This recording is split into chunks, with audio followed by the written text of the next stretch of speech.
All right, we are going to focus on Discovery 2. As I mentioned to you 2 weeks ago, Discovery 2 is the beast. All right. The good news is if you can ace Discovery 2, it is a game changer for not only how you run strategic partner meetings, how you run business meetings. It actually also impacts relationships might have with a spouse. Significant. It might impact your friendships. Why is it so impactful? Why do you think that Discovery 2 would have such impact beyond just closing deals?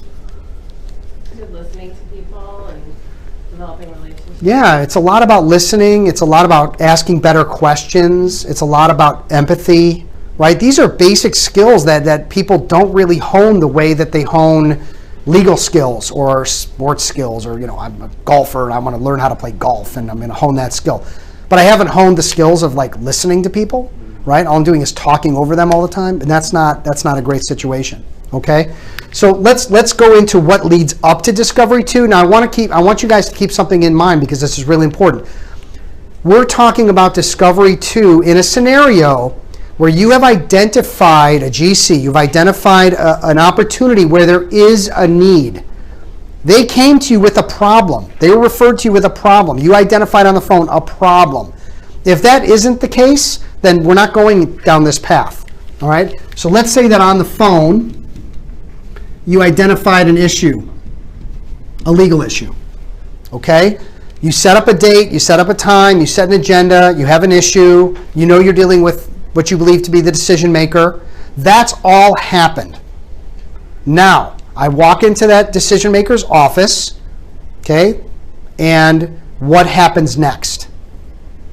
What's the first thing that should happen when I walk into the decision maker's office for this meeting, this business meeting that we've agreed on? And build the relationship. That's it. We're going to build a relationship.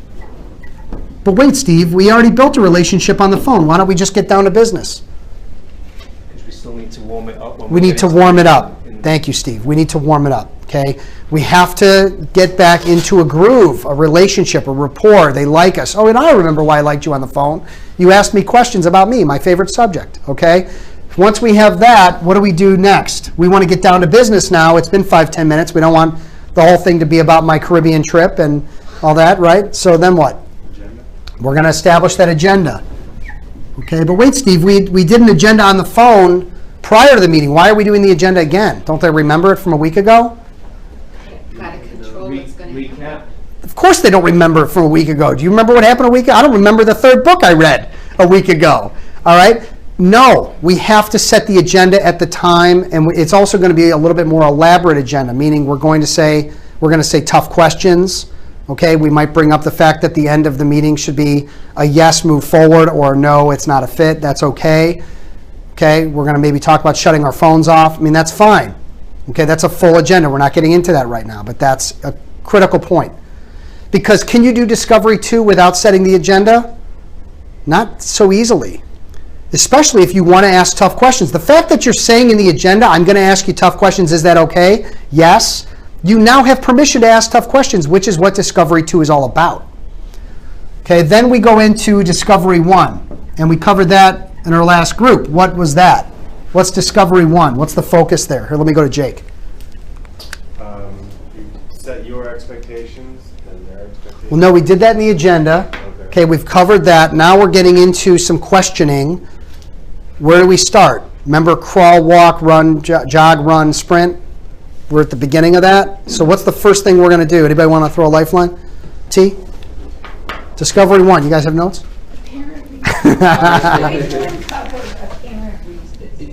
Okay, so there's some... Which she said. Yeah, so there's some background questions. Again, you may want to say, look, I'm doing some research on your company. I observed that you guys have grown exponentially in the last few years. Tell me a little bit about that growth. Boom. Okay, that's a little background. Tell me... With regards to blank, what are your greatest challenges, frustrations, and concerns? Terry is very anxious to move on to what we call blank question. The question. The question. Okay, which is trying to find apparent reasons. Also known as surface pain. Okay. Put go below the tip of the iceberg? All right, he's just reading his notes at this point. Okay, so My memory is just... that's it. You're just, Yes. I would say something, a trap for sure. Right. So again, we're asking the question. And again, if you already have an apparent reason from the phone call, they gave you a problem earlier, yes? That was part of our role play, part of our deal here. So the issue is that my VP of sales left. Remember we went through this last time? My VP of sales left, and I'm concerned that he's going to compete against me. That's an issue. So then what I could say is, I know on the phone, John, you had mentioned that your biggest concern, or at least right now, is that your VP has left and that he might compete against you. Let me ask you, in addition to that, what are some of the other challenges, concerns, frustrations you have that you're feeling right now as it relates, bless you, as it relates to that, or relates to your business? And then boom, he gives you one or two others. So the goal here is that we're going to collect how many apparent reasons? 3 to 5. We're looking for 3 to 5. And why is that? Terry, you should know because you almost went to the gas chamber last time. I almost went to the gas chamber. Yeah, weren't you being accused of murder in our last that's class? right. Yeah. Yeah. What essentially? Is there gas anymore? I guess not. No, California. We're gonna. Yeah, the gas. No, they usually leave one here. Oh, they Okay. do not? Yeah. Oh. And how's that working out? The Harry Bosch books. No one, no one has any sense of history anymore. They call it the Jesus juice. Right, okay. Why are we not just doing a shot to that? Okay, that's a different Right. subject. All right. So 3 to 5. And so again, the point is that we're trying to get as much information that we can about their problems and their different problems because it helps us have a better case for them to work with us. One issue could go somewhere, it could go nowhere. But what if we have 3 to 5 issues? That's probably going to go somewhere, right? It's a bigger problem with more juice on it, more juice for the squeeze, if you will. Okay, so that's what we're doing with the 3 to 5. Again, bullets in a gun, bad man's utility belt, right? Evidence to convict, more articles of evidence. So that's all happening. We have that. Then what do we do with those 3 to 5? Recap them. Have the plan prioritize. And prioritize. So we're recapping. It sounds like, Terry, your issues are and which of those would you say is kind of the most challenging or concerning to you? Well, that would be this one, this one, this one. And why are we doing that? Why prioritize? So we can find out what's important to them. Yeah, we want to start with the one that's most compelling, potentially compelling. All right. So what is Discovery 2 then? If we move into Discovery 2, we talked about that being listening and questioning. Well, aren't we already doing that? Why don't we just take the issues that they're having and start solving them? What's missing? We know their issues. They just told us. What's missing? Pain. What we're really searching for here is we're searching for 3 things: pain, fear, and gain. What are those 3 things? Motivations. They're their motivators. They're what drives urgency to change. Okay? There are people that have significant problems, health issues, financial issues, legal issues, sales issues, okay? Why don't they change? Don't they know they need to change? Why don't they? Why do they just keep doing the same thing over and over again? Because they don't have pain, fear, or gain, or if they have these, they haven't come out and verbalized it. They haven't come out and owned it. Right? So here's the story. I'm seeing a therapist. My father's been driving me crazy. This is all made up, by the way, but as far as you know. I'm seeing a therapist, okay, and it's because my father has been driving me crazy, and he's saying all these things that's making me, feel bad, for example, okay? So I go to a therapist. I meet with the therapist. The therapist says to me, Steve, it sounds like your father is a real nutcase. It's not you, it's him. Here, take these drugs. You'll feel better. You'll be on cloud 9. You don't have to worry about it again. See you later. What do you guys think? Terrible. Terrible. Why? Because the therapist didn't let you explain. Prescription before diagnosis is malpractice. What did he jump to? He jumped to saying, giving me a prescription and giving me a solution. It's your father, it's not you. Well, maybe not. Okay, and giving me drugs, is that the answer? Maybe not. No, in this case, we'll say not. What would the better therapist do? I go in to see a therapist. What's the first question he asks me? What brings you here today? What brings you here today? Okay, what are some of the things that you're having trouble with? What's going on, right? What's happening there? Diagnosis, right? And I start telling him about why my father's driving me crazy and where this all started and what happens as I talk and he listens and asks me more questions. What's happening in that scenario? Building a rapport. Building a rapport. I like him. I feel like I'm being listened to. Trust. Trust, for sure. Well, and he's also figuring out you. Yeah, now he's learning about me so that he can understand what to prescribe or what the solution might be. Is he giving me the answer in the first 20 minutes? No. No. Keep the guy talking. Open-ended questions, right? Just keep not yes or no, open-ended. Let the person explain. Ask for examples. Here's the example. I was at my soccer game, and I'm the coach of the team, and this is true. And I hope my father never hears this, but it totally brought me back. I love my dad. But I'm pacing on the sidelines, yelling at the kids, go this way, because that's all they know at that age. This is years ago, but go this way, go towards that goal. And I'm in front of him because I'm on the sidelines pacing in front of he goes, get out of my way. And I said, Dad, I'm trying to help the kids here. He goes, you ain't helping nothing. All right? Now, maybe that's true. It wasn't, but maybe, but that, I was like, whoo, brought back. I'm now, 7 years old and he's yelling at me about something, right? Okay, so I'm telling the therapist about this, but that story is important, right? That story about my childhood problem or whatever, he never went to my games or he is critical about everything, whatever. I mean, that's all important stuff, okay? All right, now let's bring it into the world that you're in. You're dealing with a potential client, not a client, but a potential client who has been nice enough to open up and share with you these issues. Why would he or she do that, first of all? Why would they give you these issues?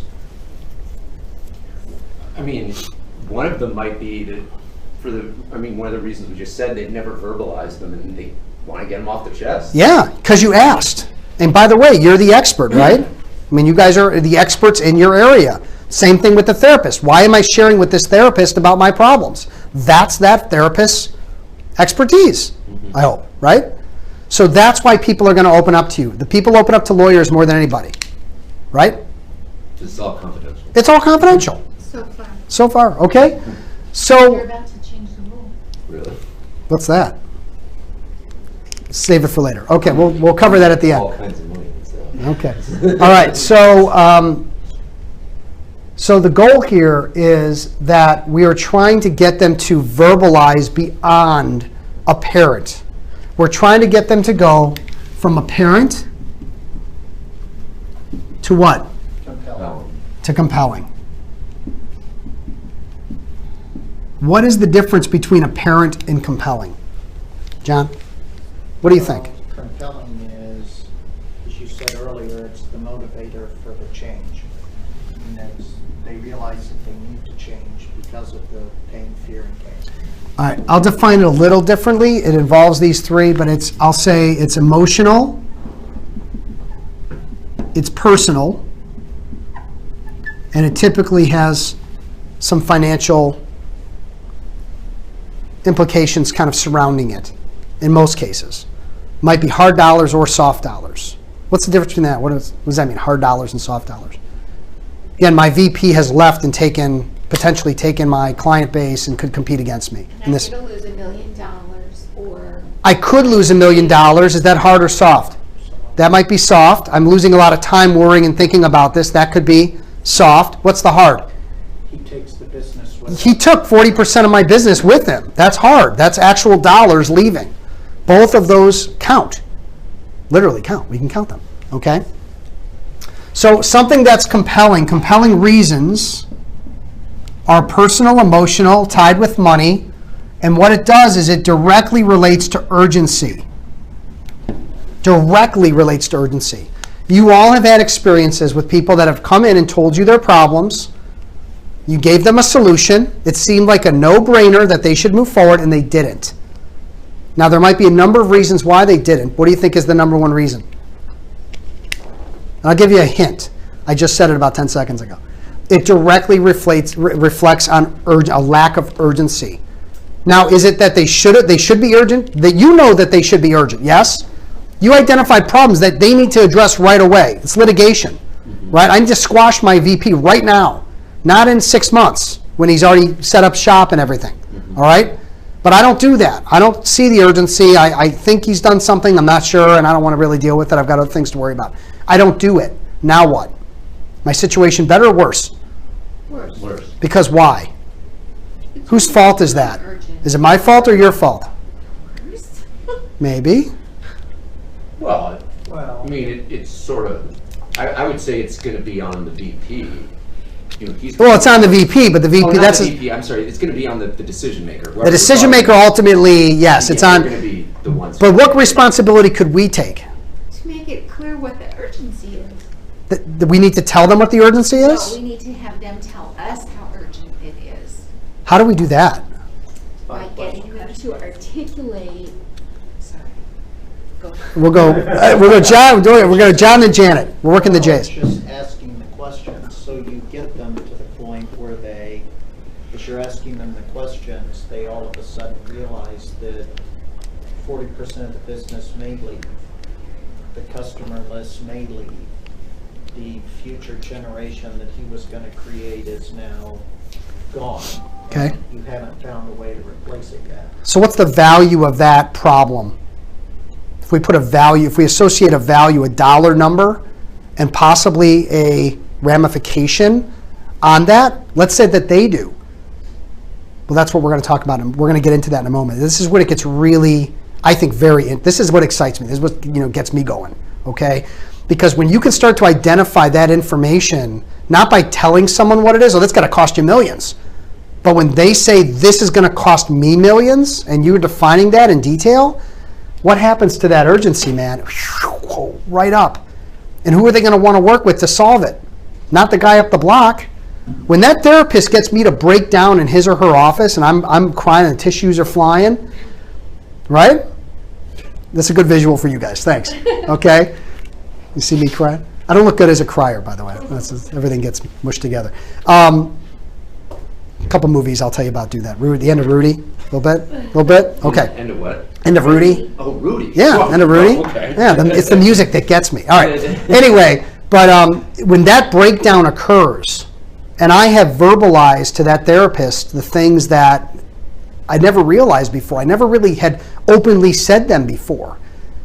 They've been inside of me. I've known them. They're in my brain, but I've never gotten them out and verbalized them. Then they become what? They become real, and I own them. I'm owning the issue. I'm owning the problem. I'm owning the dollars in going back to your scenario. Now things become real, and when they become real, they become urgent, and when they become urgent, they become business. So again, think about what we're talking about versus going into someone that has an issue and just jumping in and saying, well, look, this is your issue. We got to get this guy right away. This VP, we got to stomp on him. We got to crush him. We got to blah, blah, blah. Here's what we're going to do. And I'm like, Jesus, how much that's going to cost me, right? Or this could go backwards, or I don't like this, or this guy's selling me. He's pitching me. So we're going in a direction that I don't think is the right direction. Okay? Look, we've got a captive audience in this person that we're sitting in the office together. Let them kind of vomit all over themselves with their pain.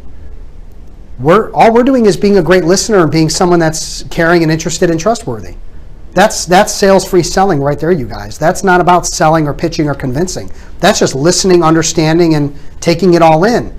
And a couple things happen. Number one, you've got a more urgent buyer. Number two is you know a lot more, right? You're going to have a lot more information, right? And they're going to want to work with you. They're going to be saying to you, how do we get started? Not, here, sign this, or here, fill out this.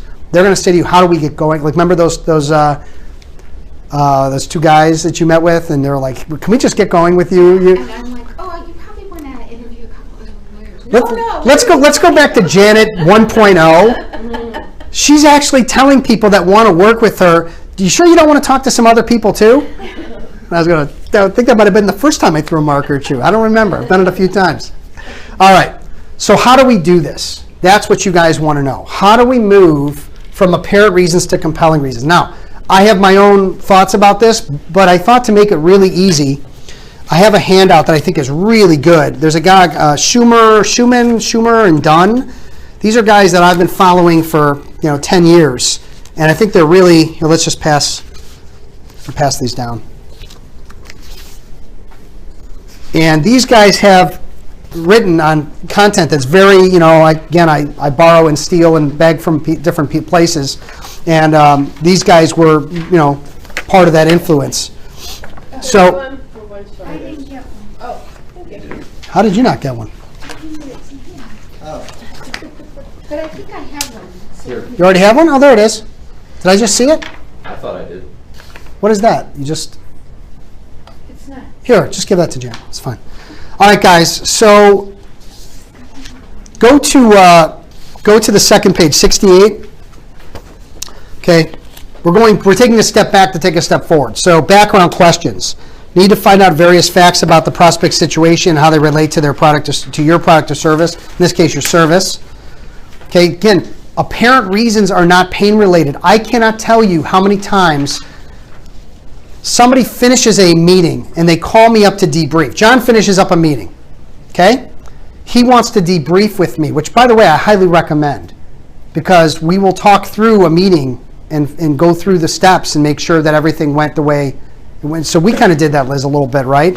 And what did we identify? Right? A bunch of steps were skipped. So that's important, okay? But let's say that John says, oh, they had compelling reasons. It was a no-brainer for them to move forward. I'll say, so John, what were the compelling reasons? He'll say, oh, well, they were having trouble with their lawyer on getting some land deals done, and okay, and what else? Oh, and they were, felt like they were being overcharged. And okay, what else was compelling? And then after I'm done with that, I'm going to say, John, are those compelling or are those apparent? He's going to, oh, they're compelling. And I'll say, really? Because they're not. What you might think is compelling is not compelling. Okay, how do we know it's compelling? What's the definition? Go back to the board. Compelling is emotional, it's personal, has money surrounding it. Okay? When he says that we're having difficulty with our lawyers, they're not being very attentive, that's apparent. Where could we take that would then be compelling? That's what this is going to go through, and I'm going to go through with you guys in great detail. Okay? So again, we're going through the background, that's fine. We go to the question. They call it pain symptom questions. Okay?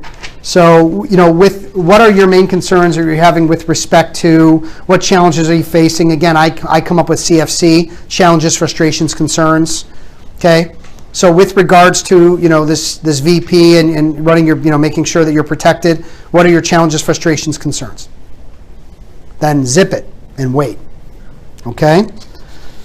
Move on to top of page 70. This is where we're going to go. So let's put one up on the board. Here. Do you want to do it about like someone's current lawyer, or we want to do it about like the VP, or what's an apparent reason that you guys have heard? Terry, let's go with litigation. An apparent reason we've heard. Yeah, something that someone came to you with, a problem they came to you with that was potentially business.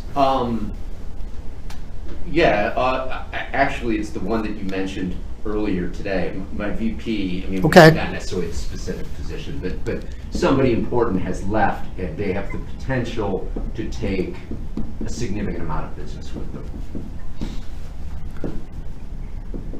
Okay.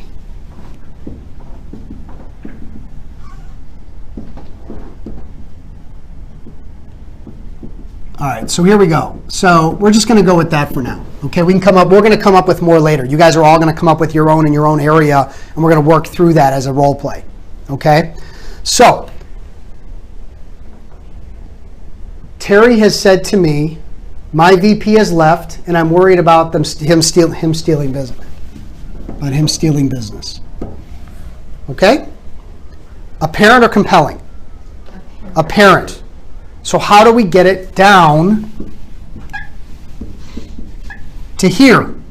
And that's where we're going to go. So look at the first step. It's cause questions. Look for the reasons for the surface pain. What's causing the disparity? Okay? Typically, there's several causes for the pain. Pay close attention. Okay? So what are the reasons this is going on? Or why did he leave?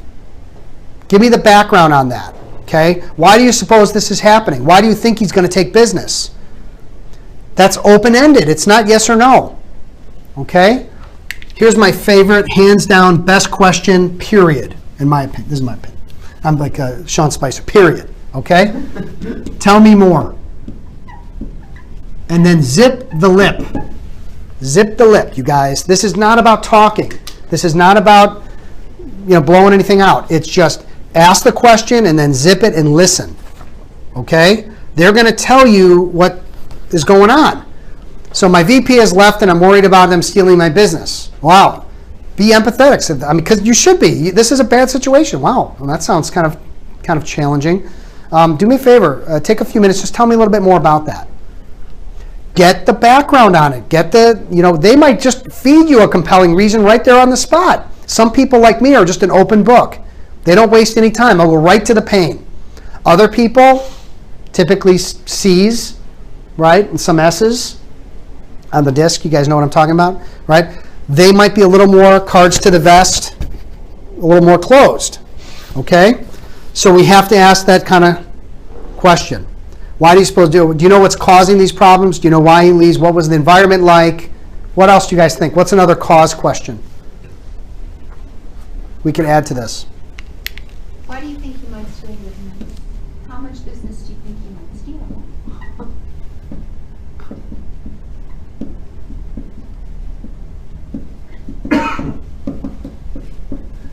Those are great, Janet. Why do you think he might take business? How much business to steal? Did he say anything to you before that? All right, now Janet is going somewhere very important. Because once we have some foundation here through cause, we can move to something like cost and impact. And I'm going to separate these two a little bit because I think that cost directly relates to impact and cost directly relates to what could be compelling. Because the fact that he's leaving, good riddance. I don't like the guy anyway. But what's the financial component to this? How does that impact me and my business? What about just my business? Does it impact? What if it just impacts my business but not me? Well, it's not emotional and it's not personal. It could be emotional, but we need the personal. We need to know how it personally, why does it matter that it personally impacts me as the business owner, not just the company? More urgency. More urgency, why?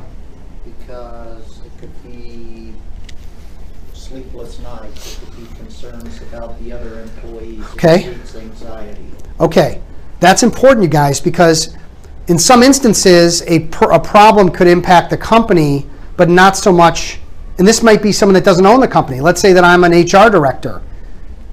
The company, it impacts the company. Does it impact me as the HR director? We don't know yet. We need to find out. We need to get them a personal reason. Because what happens if it's just about the business but not about me personally? It may not be as urgent to fix. I may not care as deeply. Because the company's company. I'll be out of here in 6 months anyway. That's not good. We want to try to understand not only the impact on the company, but also on the person. Okay? All right. So how much business? So how do we find cost? Okay, so here we go. What kinds of problems is this causing for you? What is it costing the company? Now I'm going to give you a formula that I think is really interesting. It's not in here. Okay? It's P plus F equals T. And it stands for past dollars plus future dollars equals total dollars. And we can bring in hard dollars or soft dollars into this. Now, I will also tell you this. You cannot, you should not, you cannot, like a Dr. Seuss, all right, go to these questions without going to these questions first. Do you guys understand there's a progression? I have had someone in my employ years ago. He didn't make it, okay? One of the reasons he didn't make it is because he did this. He went from background questions, right, which were way up here, the top of the iceberg, to how much profit do you make? It was for a travel agency. This is back when we did everything. He's talking to a travel agency. How much profit do you guys make on a family trip to Europe? How much profit do you make? Here's someone that doesn't know him that well, doesn't trust him that yet. He hasn't gone through a progression of walk, crawl, walk, run, jog. He went from crawl to sprint. And the guy went like this. And it was over. So we have to look at a progression of questioning where we start with background, we get the thing out, we repeat back, we get everything is leading to more trust, more listening, the more likely to share with you their real issues, their real challenges. But we've got to stay in the pocket and be there with them. All right. So let's figure this out. So my VP, so let's say it's my VP, and I'm running a $20 million sales coaching business. Okay? So multiple locations. This is my top producer, my top performer. Yeah, sorry. Okay. So he leaves. I'm meeting with Terry. Okay, Terry's a litigator. I've got this issue. And he's asking me all these background questions. We uncover some apparent reasons. This is the one at the top. He says, tell me more. And I say, well, look, the guy's been with me for 7 years. He's my top performer. You know, I considered him a friend. I think, you know, he's nickeled and dined me from day one to get paid more and more and more.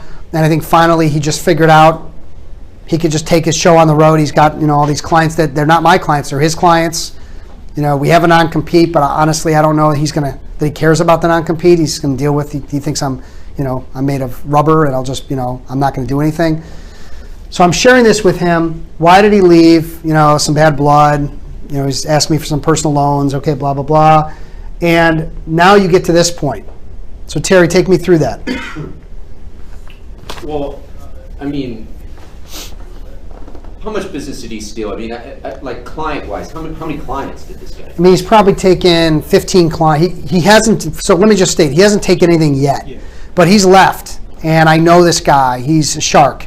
And I feel like he's got about 15 clients that represents about $3 million of annual business, okay, that he's taking, that he could take. I don't know if he's going to just go get a job somewhere for someone else, or if he's going to take these clients and Well, I assume that, he has different levels of relationships with these clients. Some are better than others. I mean, how many clients are we talking about that he has very good relationships with? All 15. All 15. Yep, these are his clients. He works with the companies. He's got a couple of other sales coaches that work with him, but he closed all these deals. He's the guy. He's the main relationship. Now, the other sales coaches that he worked with, do these people have relationships with the clients? Yeah, they do. Now, do you think there's any chance that they could hold on to these clients for you?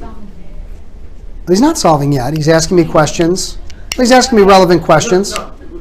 We're not there. I think he's doing okay. I don't remember you being invited to the meeting. Yeah, how did you get in this room? Who let her in? Security. Security. I thought it was just me. Who let Janet in here? This is a private meeting. The meeting completely. But you know what? Janet's got her radar up, because this is when most people will solve. Right? This is when we're going to come in and we're just going to start telling people what to do. Things at me. I do that. I like to do that. John? Well, but I sort of feel like that is because you're trying to get to a point to identify what the hard dollars are going to be. So if there's an ability to save some portion of the business through other contacts, it seems to me that you're trying to not have this dollar amount that's floating out there, but actually really kind of identify what the real dollars might be. Now let me make another point that I think will help Janet's point. And Terry, again, this is your first run through, so no criticisms. It's just no. I'm not. I'm saying for me that what I'm saying is, if you're in a gold mine in a cave, and you look down and there's a nugget of gold, okay, I want you to pick up that nugget. And then I want you to put it in your pocket. And what do I want you to do next? Look for another one. I want you to look down there again. Yeah. There's probably another nugget sitting right next to it. When I give you $3 million, and I tell you that, I don't know that he's going to do this, but it could be $3 million that he takes with him, 15 clients. I've done the math on it. Stay there. Okay. Stay there.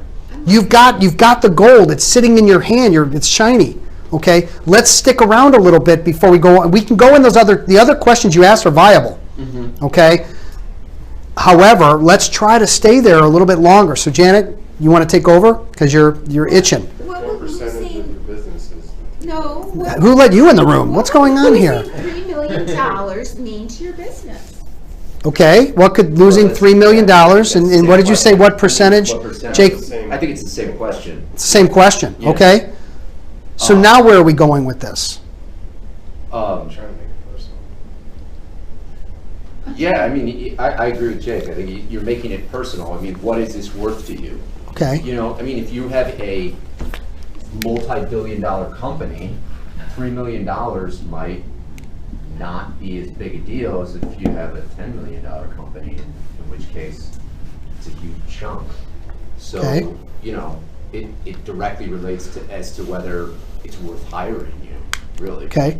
So you could say like, so Steve, what you're telling me is that there's $3 million of hard dollars that you believe that this individual might take with them. Is that what I'm hearing? And I would say, yeah, that's possible. Then what? Where do we go from there? Are we going to impact? Are we staying in cost for a little longer?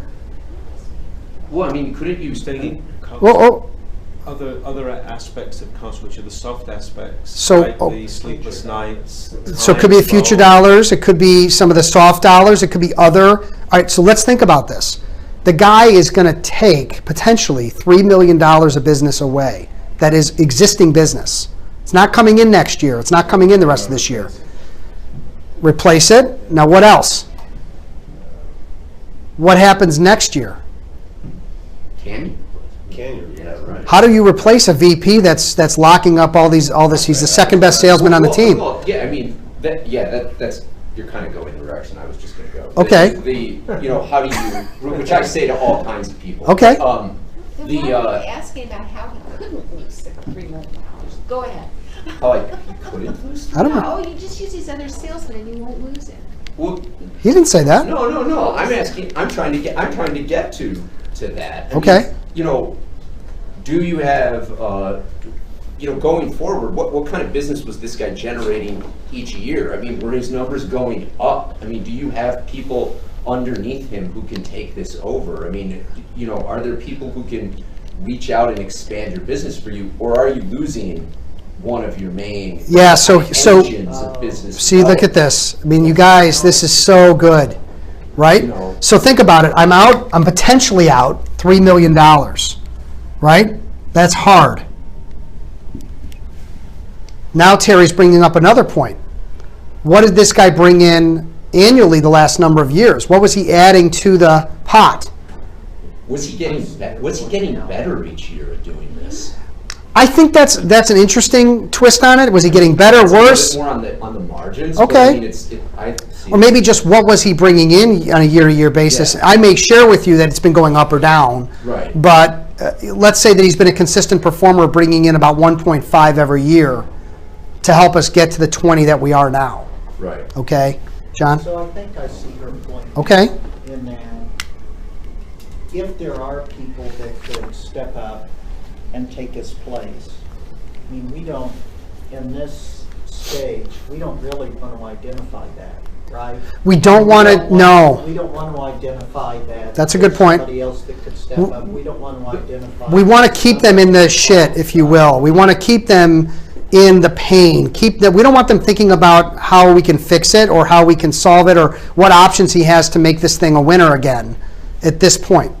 Or even to mitigate. We want to, Terry, My- keep my- going. My understanding of sort of the sales-free selling idea, though, is that we kind of put those concerns aside. We're not trying to like pull the wool over their eyes. We're not trying to fool them. No. I mean, you kind of be straight up with them, and you just keep digging for that But pain and knowing how big the There's pain is. there's things there's things that can be said or asked that could be a detriment to us getting a new client, into them really owning their issues. Yeah.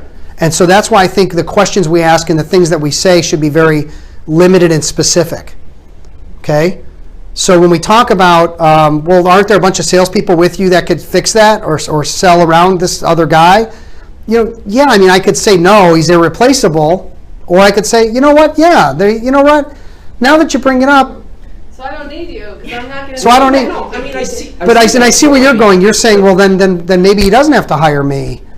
is yeah, kind of Terry's point, I but see that point, that'll come I mean, up. That's right there, but the flip side is you take on a client who maybe doesn't need your services, and I mean, I think that that's not necessarily an awful thing, but like that can go wrong. I mean, that can come back to bite you. Yes, but here's what I want you guys to remember. We don't want to, in this role play, compartmentalize this AR to CR, this problem, that's all it is. Because we haven't finished what we're setting out to do. So I want you guys to take this conversation that we're having, set it over here for a moment. Okay? Because I think where we're going will show you this is a big problem. And this VP could be devastating. Far beyond the fact that I've got a couple other salespeople that could step up. Okay? So we've identified that he could be taking $3 million, and then we just identified what else? J&J. It's $1.5 million each year that he's bringing in. Okay, a year. Okay. And So what about him feeding other employees in the business that then they'll lose their jobs if this goes? Will people lose work if this business is taken as well? Because if you're dealing with a decision maker, they have some, at least like to think, they do care about their employees and they don't want them to lose their jobs. So that makes it more personal as urgency. So here's what I want to do, though. One of the things that I want to train you guys on is staying in the zone as it relates to a particular thing, and I think that everybody's bringing up points that are valid. Okay. However, what we want to do is we do want to stay in the zone with this specific issue. So we have a $3 million. $3 million here. We have $1.5 million here because we're really just talking about this guy's theft, this guy's production. We're staying in that zone. We're at a $4.5 million. Per year. Yes, it could be per year because this $3 million isn't coming back, right? The 1.5, this could actually be higher because we could be looking at the future of what he's produced in the past and what will not be produced in the future. That could be something. It's like a rate of growth. You know? Could be that. So we could put some numbers together. We want them to put the numbers together, not us. Why do we want that? Yeah, Jake? The next question is to go from, if this guy is ultimately going to be costing your company 4.5 This year. This year. Yep. What does that mean for your Yep. future? What does that mean for the future of your business going into next year and the year after that? How big of a hit is that on your annual revenue? I mean, it's a major hit because we're at 20 million right now. We'll be down to probably, 16 or but I'm holding a staff of around 200. So you're looking at a quarter of your revenue loss with this guy leaving. Potentially, yes. Yeah. And so you're just restating what I've told you. Okay? Why is it important for me to do the math too versus you just doing the math? You have to identify the problem. I haven't identified the math until I sat down with Terry. Going back to Terry. Okay. Now that we've identified the math, you're still in the mix. Three-headed monster. That's it. That's good though. This is important conversation to have. There's a good dialogue. Okay. So so the idea that we're identifying some hard potential. Again, none of this has happened yet. But it is a hard dollar conversation we're having at 4.5. Okay, you're asking me how this is going to impact the business, a quarter of it potentially going away. And then I say to you the following. It's devastating. It could be absolutely devastating. What is that word? Emotional, And personal. another way to ask this would be 4.5 million, how would that impact your business next year and you personally? Why do we like that? Because I wasn't thinking about, I'm going to have sleepless nights, I'm going to have to replace the revenue, I'm going to go nuts. It's already impacted me personally. You should hear the things I'm saying to my wife right now. I've never cussed so much in my life. Do you have to ask that question? Shouldn't that just happen to him? Doesn't he realize that just on his own? And Yes. asking you that's kind of a little bit. It's either been realized but not verbalized to you. What happens when he verbalizes it to you? Why is that important? It's urgency, yes, but there's another point. Urgency, when somebody verbalizes it to you, you're listening, you're empathetic. This sounds dumb. It's Yes. And you're the first person he's explained. Other than his wife, who's tired of hearing about it. So there's a connection now. Just like when I finally break down in front of the therapist, okay, there's a connection now. He's seen me cry. It was sad, and I looked pathetic. Okay, but he saw it, and we shared that moment, and he was very understanding and empathetic, and okay. Do I now want to leave the room and go and do this again with another therapist? Hell no. So what we're actually trying to accomplish here is very interesting. All we're doing is asking and listening. So there's no selling, and we're not trying to cram anything in anybody, all right? This is me. This is the situation. This is the pit of despair. And what I'm happening is I'm being marched to this edge. We don't want to go so far that I fall off, but we don't want to be so far back that I can't see the pit of despair. Okay? You're just helping me to verbalize what's actually going on and how I feel about it. And what happens then is action, urgency, reality. I own the problem. I'm trusting you. All of these things are coming together, and you're getting this business. You guys understand that? You're getting it. He's not going to shop you. He's not going to nickel and dime you. He's not going to go and talk to 20 other people. If this is done properly, it's like, how do we get going on this? That's the next point. Why does it not work if he falls into the pit? If he falls into the pit, it could backfire, meaning that it could seem that you have intentionally taken someone into that place. Right. I like the view from up here, looking down, because it hasn't happened. The pit of despair, it hasn't happened yet. Yeah. We're solving a problem before it becomes a problem. What happens if the guy actually does all these things and we didn't do anything about it? Now he's in the pit of despair and he's trying to crawl out of it. Yeah. Steve, I suppose it depends on whether you're a bankruptcy lawyer or not. Yeah, then you're right there. You want the guy in the pit, I guess, if you're a bankruptcy lawyer. Oh, well, looks like your business is done, man.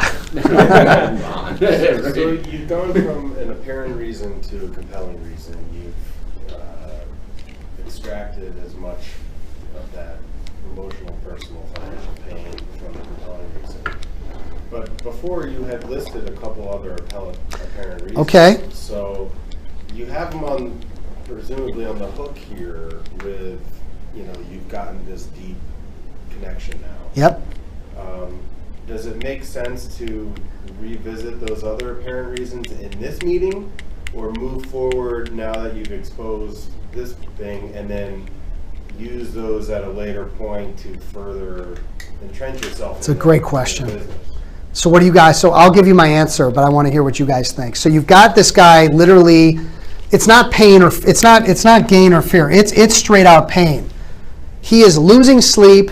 His family's being affected. His business could go to shit. I mean, this is a big hit to a business where the overhead is huge and the revenues are slimmer, and it's all coming out in this one apparent reason, the compelling reason. Do you go to the next apparent reason and start over and work that, or do you stop here? What do you think, Janet? I think it goes sideways. Janet's got an opinion. I think it goes sideways. I think you say, okay, I really understand how you think that's going to affect the future of your business. Okay. And I think I have some probable fixes for you. But you also said that you... I like half of what you just said. I like half of what you said. What I like is you did get some good apparent reasons, and I like the idea of taking that nugget, putting it in your pocket. And this is a judgment call. This is experience. You have to have experience at doing this to decide, do I stop here and get the client locked up, or do I continue this bloodletting exercise? I think you stop right there. So, I think you stop there because you risk going, when you go to those other apparent reasons, you risk losing the urgency that they had already. okay, so again, he's saying they're hopped up and ready to go. Why are you now sidestepping and going back to the beginning? Plus, you could overwhelm them. You could overwhelm them. This is enough to engage. You have those goals. Is that the judgment of the group? Yeah. It's going to be on a case-by-case basis. There are some people that you're dealing with that this is enough, and if you go you've got them marched up to the edge, and marching them forward further with another issue about their business and feeding, their employees are going to lose jobs, and it's going to impact, 30 employees that are going to be unemployed. That might be more than you need to go into. It's unnecessary. In other situations, you may have to go there because he's not seeing this from the big picture. You've got to get him to verbalize the bigger picture of it and how it's going to impact not only him, but his employees. It's a judgment call. Who had a point? Somebody was, yeah, Janet? If the solve is going to address several of the problems at once, I think you have to talk about them all. Okay. So again, if the solution that you're going to provide is going to impact and solve a number of different areas, Janet's point is you may need to explore those. So as hard as it might be, based on your situation, Steve, I mean, this is very serious, and I it's not my first rodeo, and I see where this is going, and we're going to address it in a few moments. However, I did want to also bring up the fact that there might be some you mentioned earlier, how it could impact not only the business but your employees, and I just want to take a few minutes on that because it sounds like that's important to you. Tell me more about that. Boom. So we're taking someone that already was in pain and we're adding to it on another level because it's another potential solution or a different solution. We may need to address that as well. To Jake's point, be careful. Be careful. We don't want them jumping into the pit of despair. Okay, if we can, we want them seeing it and saying, holy mackerel, I don't want to be down there. All right, I got to solve this thing now. Now. Not tomorrow and not in a month. This is a now fix, not a later fix. In fact, when we get done with this step, what do you think is the next question we ask? Well, let's look at it. That was my next question. So consequences. How is this impacting the company? How long has this been a problem? How is it impacting you personally? What impact is this having on sales and profitability? All right, so you get all that. Go to the next page. Skip resolutions. I don't want to get into resolutions right now. I'm not a huge fan of all those questions. I think there's a time and a place for those. But look at the commitment questions. So based on what we've covered so far, Terry, how important then is it for you to fix this, right away, immediately? Yeah, it's pressing. It's about as important as it could be. Okay, check this out. Another question. So let me ask you, based on everything you've just shared with me, is doing nothing an option? Holy crap, really? What is Terry going to say? The only time that he will not say that doing nothing is an option is if he's flat out lying to me this whole time, meaning that he's already selected another attorney. He was hoping to get some free answers out of me. That's the only time that he's gonna flub this step. The question that I'm going to give you guys in 2 weeks from now, not today, I'm giving it to you, but I'm going to get into more detail, is based on what we've covered today, all these kind of issues, and you mentioned destroying your company and being devastating and how it's impacting your family and everything. In your opinion, then, is this a should, a could, or really a must-fix situation? What the hell is he going to say? He's in a corner. He has no option but to say it's a must-fix. Well, it's something I should really think about. Really? I wouldn't say that. I'd say that's when you pull a Columbo, right? You go, I gotta be honest with you. You've kind of shared a lot of potential downsides here if you don't take action sort of right away. When you mentioned that this is something you need to think about, I guess I just a little confused by that. Help me out. Help me understand that. Why that's the way you're going about it. Well, and then the lie is going to come out. I'm broke.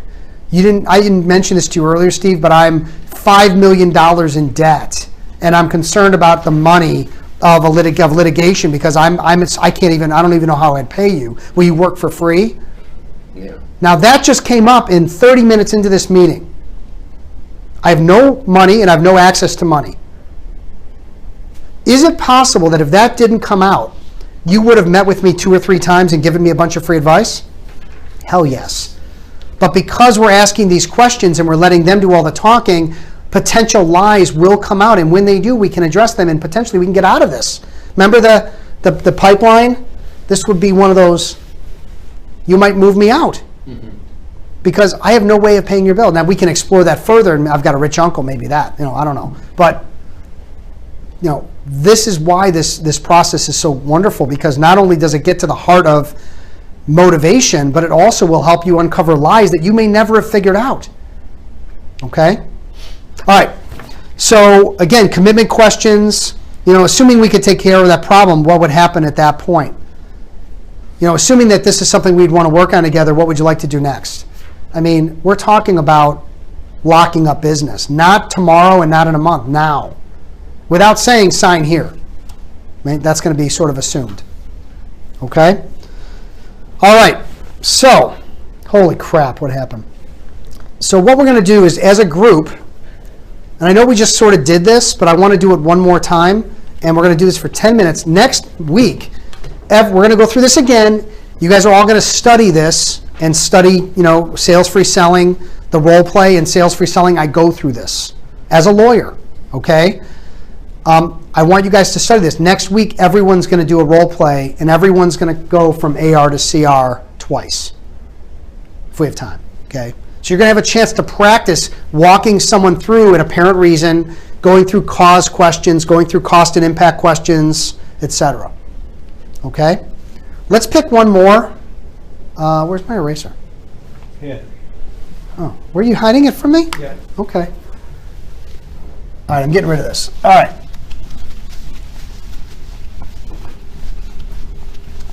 All right, somebody give me one. JP, you want to throw one out? What's something that someone would tell you that's a problem for them where they would need your help? It'd have to be,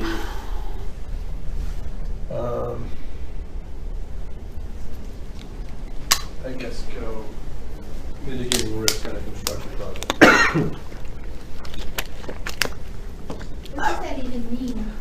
It means I'm going to be building a new high-rise in Chicago. Let's say I got to hire a contractor, an architect.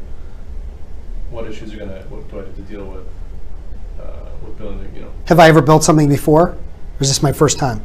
It's probably your first time, or it's not as good of an example, because then we're talking about a completely, like a prospect that doesn't know anything, which again we have to deal with, and we will talk about that. But I'd rather go with someone that has done work before. Maybe they're looking to leave a big firm to come to you, and here's the reason, and they're getting an opportunity, but they do have a problem. Finance. Potential problem. You ever have somebody have a problem with another firm? You mean law No. firm? No? A law firm. A law firm that Yeah. she's worked for now. Not so much?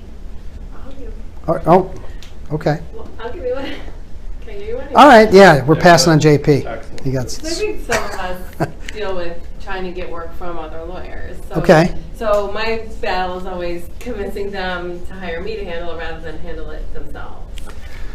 So let's play the game. So in this situation, let's say that the lawyer is really going to be sort of the prospect, because it's not really about the prospect is the prospect, meaning the end user is the prospect. In her scenario, the lawyer is really the one that needs to buy in to her, because the client's a layup at that point.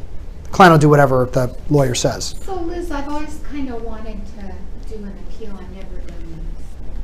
And so I'm not really sure I should hire another lawyer to do it, because then I take that.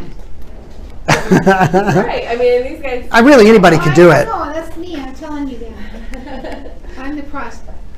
All right. So the You're making up the question. I thought I was. yeah. So what's the apparent reason? That's what we're coming up with. Well, my opinion, the one I was going to. Yeah. What was yours? So they've been, a petition for leave to appeal has been filed by their opponent. So Okay. they're trying to appeal a decision by the trial court. And these guys want the decision to stick. It was a forum issue. All right. So we need the decision to stick.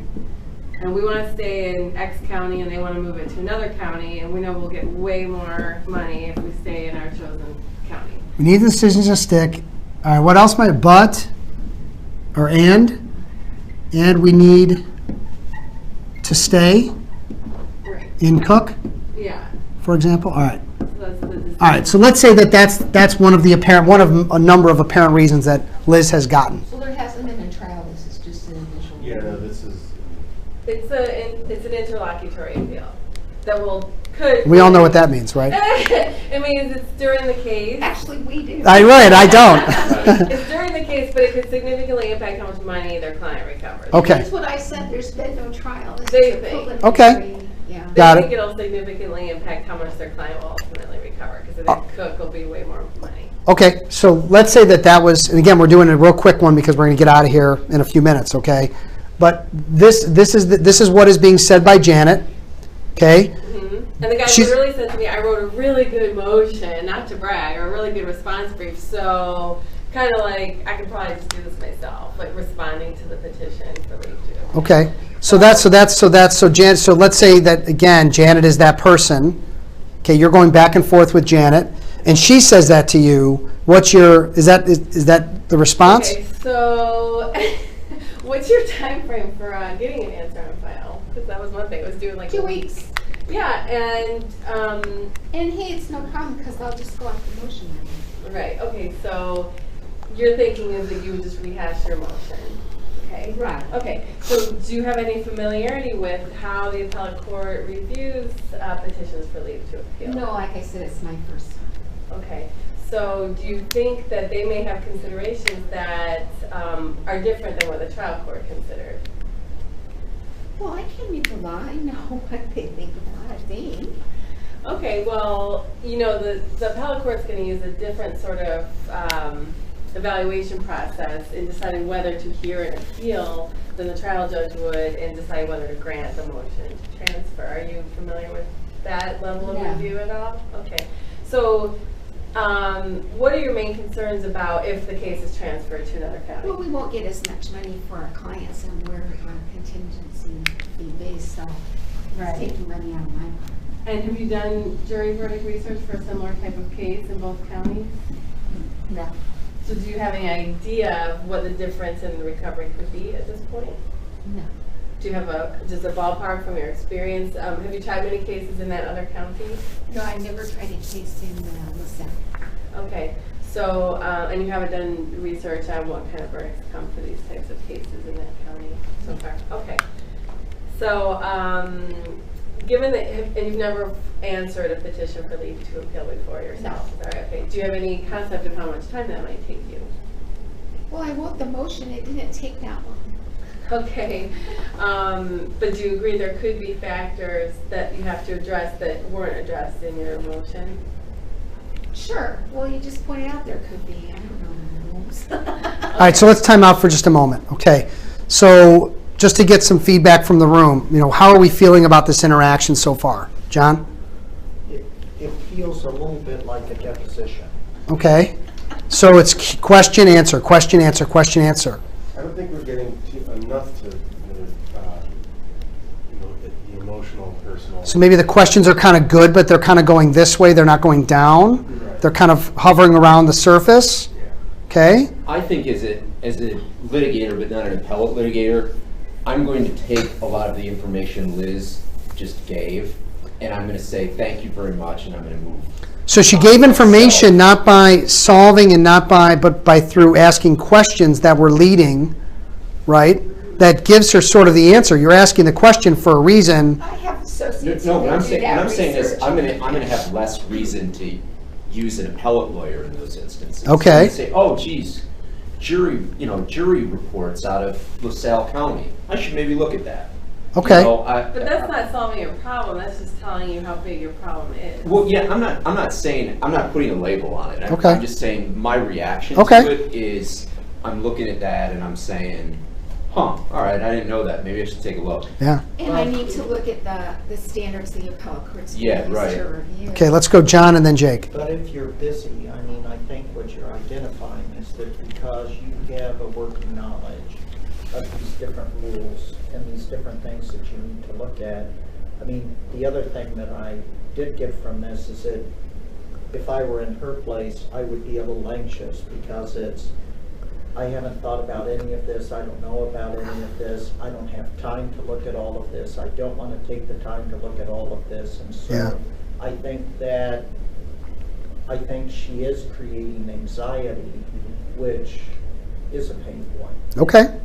That's good. Jake? So the things that I was thinking of is, it's kind of what everybody's been saying is that here we're talking about most likely a time and familiarity problem for your potential client. And so those are the things that I would focus on with them, is that when you're getting, the way that I would go about this is, okay, you're going to lose some money. Okay, well, now you have a week to go forward. So, what do you have in this upcoming week that is going to prevent you from being able to write this brief?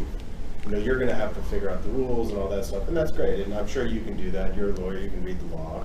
But what other things do you have going on in this, and what's your familiarity with that court? If you were to screw up on some procedural aspects of this, how significant of a loss is that going to be for you?